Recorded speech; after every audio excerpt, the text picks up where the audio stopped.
Hello friends, welcome to our YouTube channel KSP learning. आज আমরা আলোচনা করব 12 ফিজিক্সের আলোর বিচ্ছুরণ বিক্ষেপণ চ্যাপ্টারটির থেকে কিছু ইম্পর্টেন্ট কোয়েশ্চেন। আর এই কোয়েশ্চেনগুলো খুবই ইউজফুল হবে বলে মনে হয়, তো আশা করছি তোমাদের খুব ইউজফুল হবে। তো চলো তাহলে আজকের ভিডিওটা শুরু করা যাক। দেখো, প্রথম কোয়েশ্চেন আছে, আলোর বিচ্ছুরণ কাকে বলে ও আলোর বিচ্ছুরণের কারণ লেখো। মানে আলোর বিচ্ছুরণ কাকে বলে এবং আলোর বিচ্ছুরণ কেন হয় তার কারণটা লিখতে বলেছে। ওকে, তারপরের কোশ্চেন, আলোক রশ্মির কৌণিক বিচ্ছুরণ কাকে বলে। থার্ড কোয়েশ্চেন, বিচ্ছুরণ ক্ষমতা কী। তারপর কোশ্চেন, চ্যুতিহীন বিচ্ছুরণ ও বিচ্ছুরণহীন চ্যুতি কাকে বলে। তারপর শুদ্ধ বর্ণালী গঠনের শর্তগুলি কী কী লেখো। তারপরে রেখা বর্ণালী কী। 7 নম্বর কোয়েশ্চেন, শোষণ বর্ণালী কাকে বলে। 8, টেলুরিক রেখা কী।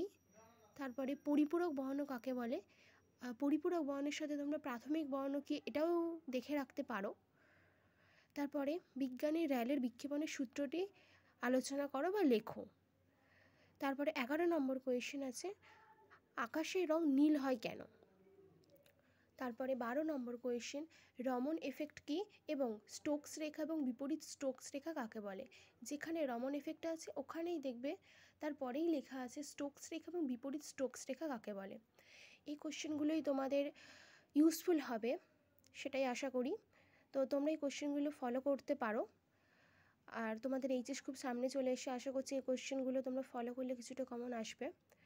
তো যদি এই ভিডিওটি ভালো লাগে তবে লাইক করে দিও, আর চ্যানেলটিকে সাবস্ক্রাইব করে রাখতে একদমই ভুলো না পরবর্তী নোটিফিকেশন পাওয়ার জন্য। ওকে, থ্যাংক ইউ।